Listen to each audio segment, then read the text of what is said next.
Here's the situation. The dig area has been white-lined, the locate request has been submitted, and 2 working days have passed.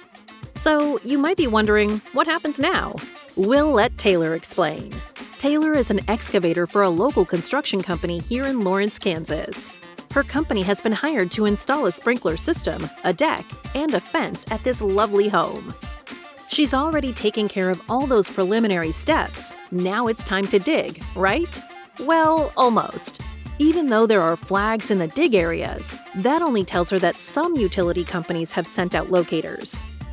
For a typical locate request, between 7 and 8 utility companies are notified. It's important to make sure that all of them get a chance to either mark their lines or confirm that they don't have any facilities nearby. Luckily, getting updates from the utility companies is easy. All Taylor has to do is sign into Ticket Check. This web-based tool allows her to see which utility companies were notified for her locate request. Each company will be listed under one of 4 statuses. They're pretty straightforward. Clear or no conflict means that the company has no facilities in the excavation area. Marked indicates that the company's buried lines have been located. Not yet responded means that the ticket hasn't been updated by the utility company. And not complete or in progress tells her that there may be lines in the area, but they haven't been marked yet.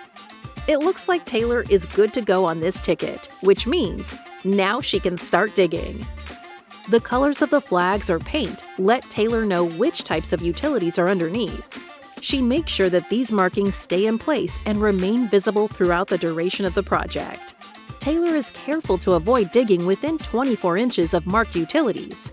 In places where there's an especially high concentration of buried lines, that may mean making some slight adjustments to the project plans. After a few tweaks to ensure that both people and facilities stay safe, this is another job well done. Looks great, Taylor!